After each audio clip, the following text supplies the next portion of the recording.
I was mid-bite when she said it. The dining room was full, aunts, uncles, cousins, my grandmother at the far end of the table, and my mother's voice cut through every conversation at once the way it always did when she wanted an audience. Abigail clearly can't handle her responsibilities. She laughed after she said it. That particular laugh, light, casual, the one designed to make cruelty sound like concern. The room responded the way rooms respond to a confident person saying a confident thing. A few smiles. A cousin smirking into her drink. My grandmother looking away. I put my fork down. My face was hot. My chest felt like something had been pulled tight inside it, anger and disbelief wound together so closely I couldn't tell them apart. I wanted to push back from the table. I wanted to say every true thing I had never said. I wanted to list, right there, in front of all of them, every achievement she had quietly buried, every milestone she had attributed to luck, every success she had summarized as barely. I didn't. I picked my fork back up. My name is Abigail Monroe. I am 32 years old. I have spent a decade building something real and careful and mine. And I had just understood, completely and finally, that my mother had been telling a story about me for years. I was going to let her finish it. Then I was going to tell the true one. I lay on my bed that night and stared at the ceiling for a long time. The house had emptied slowly, relatives leaving in ones and twos, the sounds of the gathering fading into the particular quiet that follows a family event. I had stayed calm through all of it. Passed dishes. Responded to questions. Laughed in the right places. But in my room, alone, I let the anger out. Not by breaking anything. Not by crying. By thinking very clearly. I went back through the years the way you go through a filing cabinet, deliberately, in order. My first promotion. 3 years out of university. She had told the family I had barely held on to the position. My consulting certification. She had mentioned it once, in passing, as a hobby. The award I received from my professional association 18 months ago. She hadn't mentioned it at all. And tonight, whatever had triggered the comment, I still wasn't sure, she had made me a punchline in front of 30 people. I got up and found a notebook. I started writing. Not angry words, a list. Dates. Specific comments. The exact phrasing she used and who had been in the room. Every incident I could remember. Going back as far as I could go. By midnight I had 4 pages.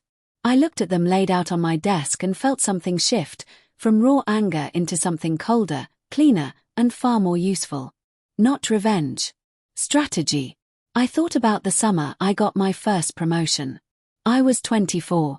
It was a real achievement, a jump from junior analyst to project lead at a firm where that kind of move typically took 5 years. My manager had called me into her office on a Friday afternoon and told me I had earned it. I had driven home with the windows down and music up and felt, for about 45 minutes, entirely capable of anything. That Sunday, my mother had the family over for lunch. She mentioned my job in passing, the way you mention a piece of furniture that has been moved slightly. Abigail is still at that company, she said. Barely holding on, but she's managing. No one knew about the promotion. She hadn't told them.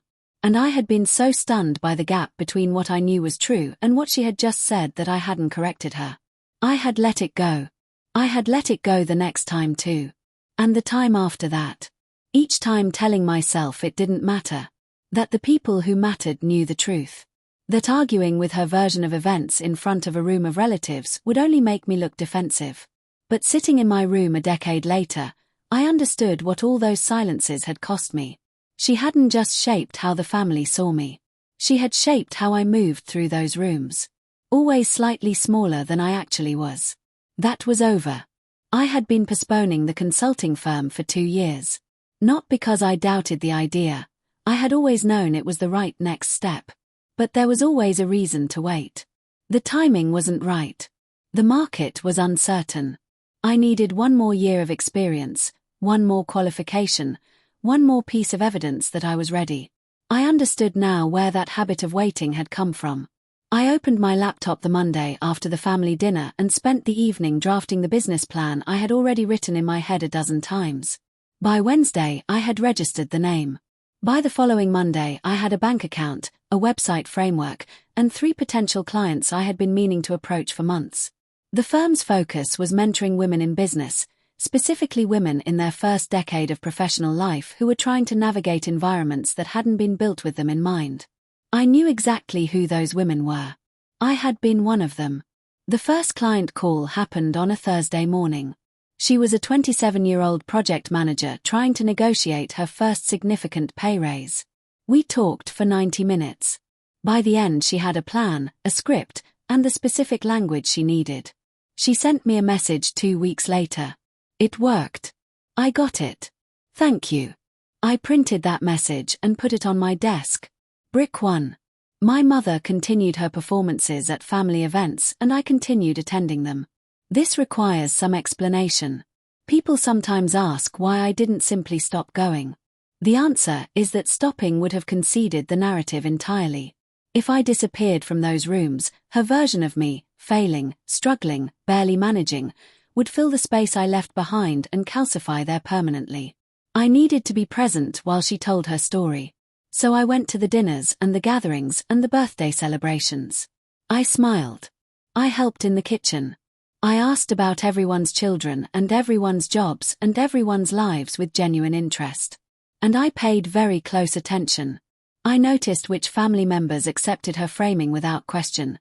Usually the ones who hadn't seen me in years and had no independent point of reference. I noticed which ones seemed uncertain, glancing at me occasionally, as if checking whether my expression confirmed or contradicted what she was saying. And I noticed, for the first time, which ones subtly pushed back. A cousin who said, "Abigail always seemed very capable to me." An aunt who changed the subject when my mother started on a particular line. I had missed these people because I had been too focused on managing my own reaction. I started noting them too. Not as allies yet. Just as people who might, in time, be willing to see clearly.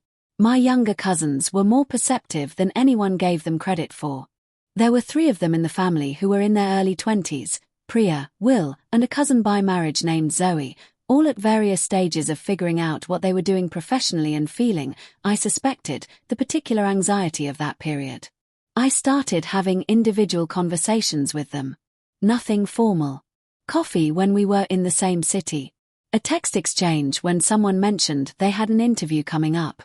I told Priya about the raise negotiation technique that had worked for my first client. I helped Will think through whether to take a stable corporate role or a riskier startup position.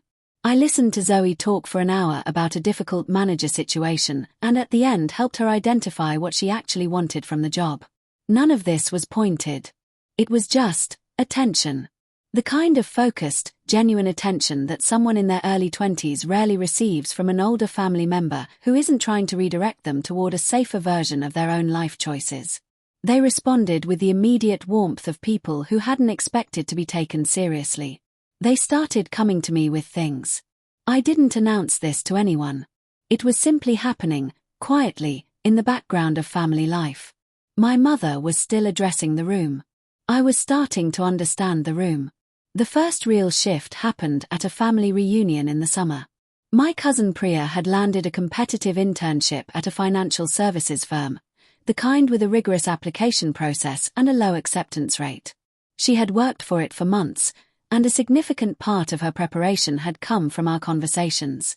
At the reunion, someone asked Priya about her plans for the year. She talked about the internship. Clearly, confidently, with the specific detail of someone who had done genuine preparation. And then she turned to me across the table and said, "Abigail helped me get ready for the interviews. Honestly, I don't think I would have gotten through the technical rounds without her." My mother's head turned. She started to say something. I saw it forming, the shape of an interruption, a correction, a redirect. Priya kept going. She wasn't being provocative. She was just telling the truth, which was more effective than anything pointed could have been. A few relatives asked me questions. What kind of preparation? What did I think was the key thing? I answered without looking at my mother. When I did glance over, she was smiling. The smile looked fine. But her hands, folded on the table, were gripping each other. Small. Quiet. The first visible crack. I filed it away and changed the subject. The consulting firm had its first significant public moment 8 months after I launched it. A client, a mid-level marketing director at a national company who had come to me through a professional referral, wrote a detailed post on a professional networking platform about the work we had done together. She described the specific outcomes: a strategic reframing of her professional positioning, a successful push for a senior title, a mentorship relationship that had changed how she thought about her own capabilities. The post got significant traction. Hundreds of responses. Several press inquiries. One piece appeared in a business publication with the headline, "The Quiet Consultants Changing How Women Navigate Corporate Structures." My name was in the second paragraph. I sent the link to my newsletter subscribers, a small but growing list of professionals I had been building quietly since the firm launched. I did not post it on social media. I did not send it to family members. Within 48 hours, a cousin who followed me professionally had shared it in the family group chat with the message, "Is this our Abigail? This is incredible." I watched the responses come in from my phone, sitting in a coffee shop, not responding to any of them. My mother's response appeared 3 hours later. "Yes, she has always kept busy." I put my phone face down and finished my coffee. She had just told me exactly what I needed to know about how the next phase would go. Over the following months, I had conversations with 7 family members individually. Not confrontational conversations. Conversations about their own experiences. What had it been like growing up in this family? What had they been told about themselves, and how much of it had they believed? What had they achieved that no one in the family seemed to know about? The answers were remarkably consistent. My uncle had quietly built a successful small business that my mother had dismissed for years as his little hobby. My cousin Will's mother, my aunt by marriage, had a professional background in architecture that the family had compressed into "she does something with buildings." A distant cousin named Felix had published academic research that no one in the family had mentioned or acknowledged. None of them had been humiliated the way I had. But all of them had experienced the particular flattening that happens when one person in a family claims the authority to summarize everyone else. I listened to each of them with full attention. I didn't say much about my mother explicitly. I didn't need to. The pattern was visible to all of them once they started describing it in their own words. What I did say, to each of them, was, "Your actual story is more interesting than the one being told about you." It was a small family dinner in October. 8 people, nothing formal, when I let the first deliberate hint fall. The conversation had turned to professional news and I mentioned, casually, that my firm had received a regional recognition award from a business development organization. Not dramatically. The way you mention something factual in a factual conversation. 3 relatives immediately asked follow-up questions. They wanted to know what the award was for, what the selection criteria were, how many firms had been considered. I answered each question with the specific detail that came from genuinely knowing the answer. My mother, across the table, interjected at one point. "She's always had big dreams," she said. The tone was light, vaguely dismissive, the verbal equivalent of a pat on the head. But here was the thing, it didn't land the way it used to. 2 people at the table continued asking me questions as if she hadn't spoken. One person, my uncle, looked at her with an expression that was not quite skepticism and not quite confusion. Something between the two. My mother noticed. She changed the subject smoothly, the way she always did when a conversation stopped going the direction she expected. But the room had done something it had never done before. It had moved around her. 6 months after launch, the firm was operating at a level I had projected for the end of year 2. 3 full-time clients on retainer. A growing roster of individual session clients. 2 corporate contracts with companies that wanted structured mentoring programs for their women in mid-career. A small team, just 2 people, both exceptional, supporting operations and client relations. The business publication piece had led to a second profile, this one longer, in a national outlet. A photograph. A quote that I had thought about carefully before giving. The most effective thing I do is help people see themselves accurately. Most people have been told a slightly smaller version of themselves for so long they've stopped questioning it. I had not been thinking about my mother when I said it. But I had not been thinking about her either. The family had largely absorbed the news of the firm's success through the various channels families use: group chats, cousin conversations, the occasional article that circulated. My mother had adopted a new framing. She spoke of my work with a kind of proprietorial pride that I found both predictable and fascinating. "Abigail has always been driven," she would say now. As if drive was something she had noticed and encouraged. I let this happen too. The story was still being written. I was still letting her go first. There was a holiday party in December that my mother hosted. 40 people, the full extended network, the kind of event where she was at her most comfortable. She had arranged things beautifully: the food, the decorations, the seating, all of it a demonstration of the particular skill set she genuinely had. I arrived on time, brought something she hadn't asked for but that I knew she would appreciate, and spent the first hour circulating in the way I had learned to circulate at these events. Present, warm, memorable, without requiring her to introduce me or position me in relation to herself. At one point she gave a brief speech welcoming everyone. It was charming. She mentioned several family members by name, including me. She called me her remarkable daughter in a way that positioned my success as an extension of herself. I smiled and raised my glass. Afterward, a family friend who had known us both for 20 years came and stood beside me. "She's very proud of you," the woman said. "I know," I said. We stood together watching my mother work the room for a moment. "Were you always this calm?" the woman asked. I thought about it honestly. "No," I said. "I learned it."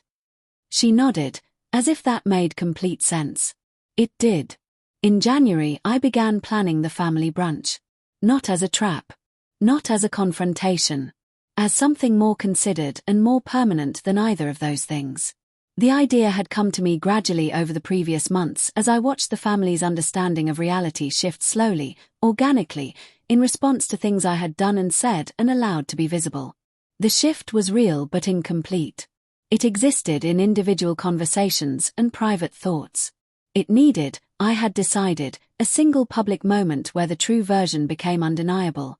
The brunch would be that moment. I spent 3 weeks preparing a short video, 15 minutes, carefully produced with the help of someone from my team who had a background in visual storytelling. The content was simple: documented achievements of family members I had worked with or supported. Priya's internship. Felix's research. My aunt's architectural work.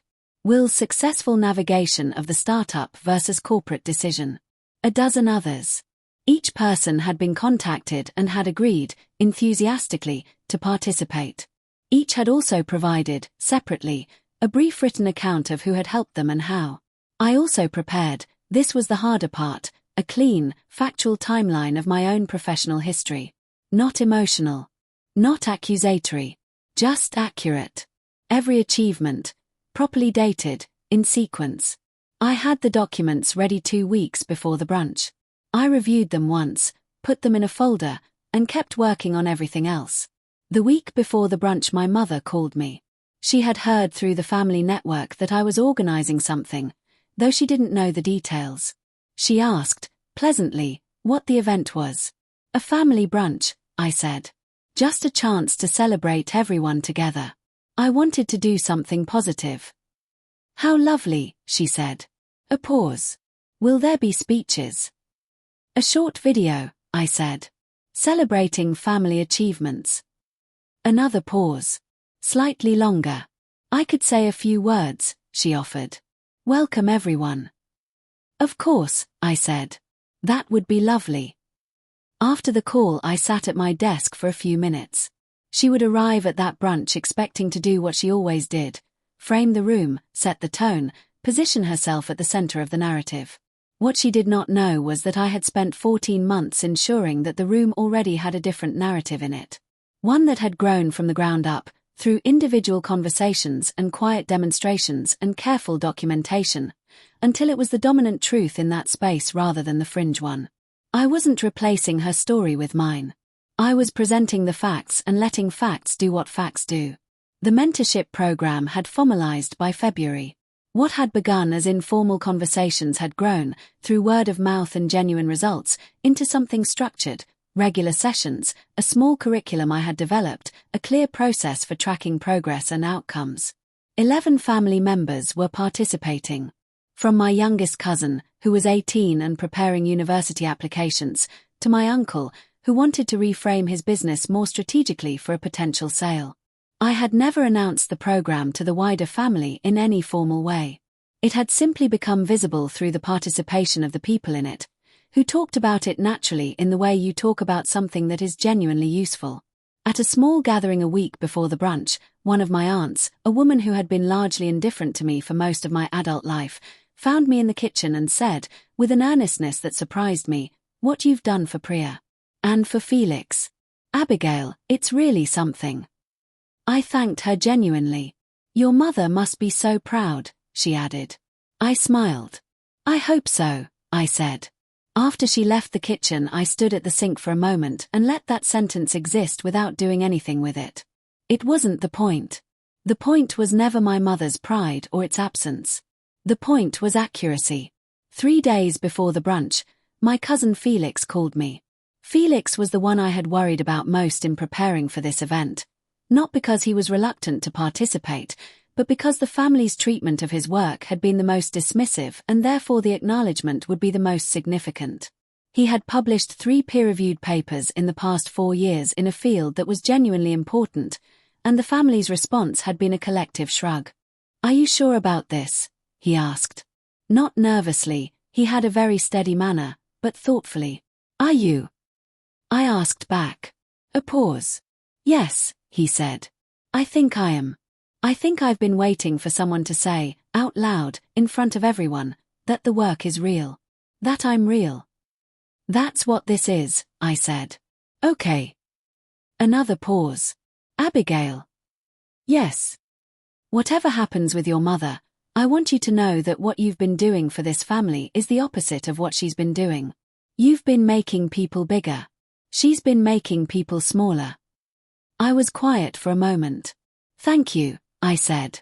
"That means a great deal." After the call, I sat with that for a while.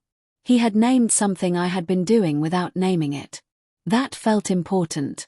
I had been invited to speak on an industry panel the month before the brunch, and several family members had come. Not because I had organized it that way. I had mentioned it in a family group chat as a factual update, the way anyone would mention a professional engagement. But 8 people showed up, including 2 of the cousins I had been working with and, unexpectedly, my mother. The panel was a conversation between 4 consultants about the future of workplace mentoring. I spoke for about 20 minutes in total across the session. Clearly, specifically, with the particular authority of someone who works in this area every day. The audience responded well. There was genuine engagement, good questions, the kind of energy that means the content is landing. Afterward, in the reception area, family members gathered around me asking questions and congratulating me. My mother arrived at my side at one point. "Very impressive," she said. I thanked her.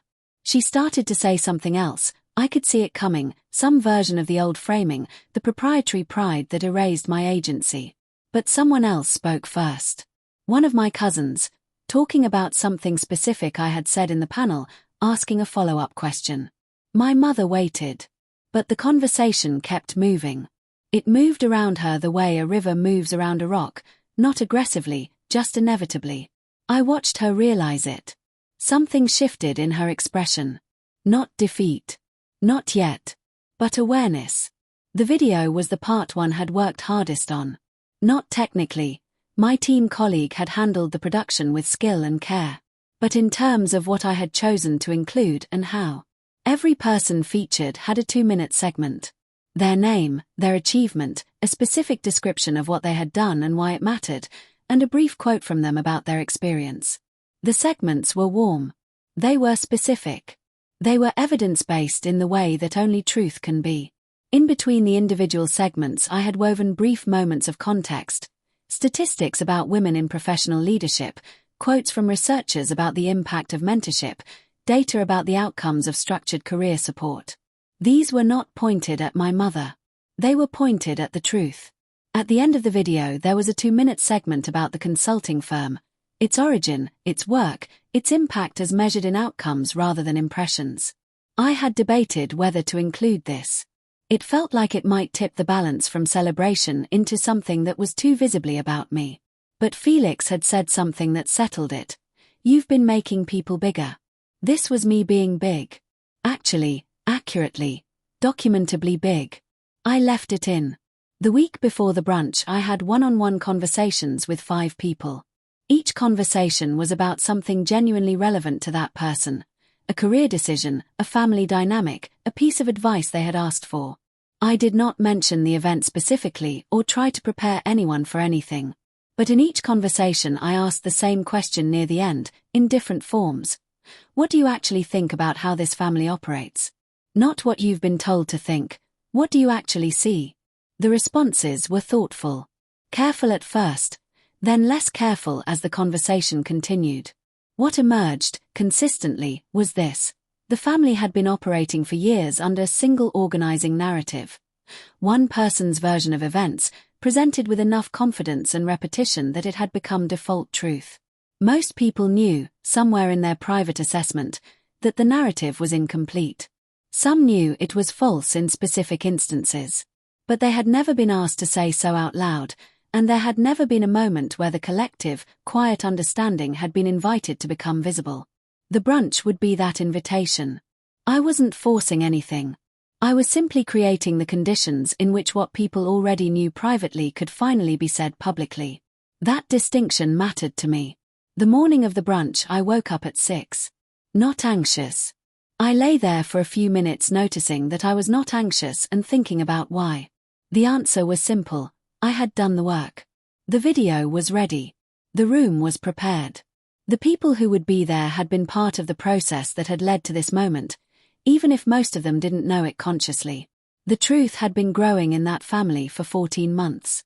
Today it would simply be in the same room as the people who held it. I made coffee. Reviewed my notes, not because I needed to but because it was satisfying to see everything laid out clearly. My mother arrived early to help set up. She was warm, efficient, in her element. She arranged the table flowers, directed the catering, greeted early arrivals with the practiced ease of someone who had hosted hundreds of events. I watched her for a moment from across the room. She was genuinely good at this. She was genuinely good at a lot of things. That was true, and it had always been true, and it was not in conflict with the other thing that was also true. I went to greet the early arrivals. At 10 o'clock, with 28 people seated around tables arranged in a wide U, I stood at the front of the room and said, I want to share something with all of you. I had set up a screen at the front of the room. The video began without introduction. I had learned from watching enough presentations that preambles dilute impact. The first segment was Priya, speaking directly to camera with the confidence of someone who had earned the right to speak directly. She talked about the internship, the preparation, the specific moments in the interview process where she had drawn on things we had worked through together. She was clear and warm and completely specific. The room was quiet in the way rooms go quiet when something true is happening. Felix's segment was second. He spoke about his research with the understated precision of someone who had learned to compress enormous complexity into accessible language. He named what he had achieved. He named who had supported him. He also said, quietly, near the end of his segment, for a long time I thought the family didn't know about my work. I've come to understand they were told about it in a way that made it seem less than it is. No names. Just an observation. I heard a small sound from somewhere in the room. A chair shifting. Someone clearing their throat. I did not look at my mother. The video continued through the other segments. Each one was its own small act of restoration. A person being seen accurately, in public, perhaps for the first time. By the time my firm's segment played, the room had reached a particular quality of attention. Still. Fully present. The kind of attention that means people have stopped managing their responses and are simply receiving. When the video ended, the room was quiet for about 4 seconds. Then my uncle started clapping. It spread quickly. The particular applause of people who are releasing something, not just appreciating something. My mother stood up. I had expected this. I had thought about it carefully in the preceding weeks and concluded that I would let her speak. Whatever she said would land differently now than it would have an hour ago. The room had changed. The response to her words would come from a different place. She began to speak about family pride. About watching her children and her nieces and nephews grow. About how gatherings like this were what family was for. It was well delivered. It was genuinely felt, I believe, at least in part. But 3 sentences in, my cousin Will said, gently but clearly, "Can I say something?" My mother paused. He talked about his career decision and what the guidance had meant.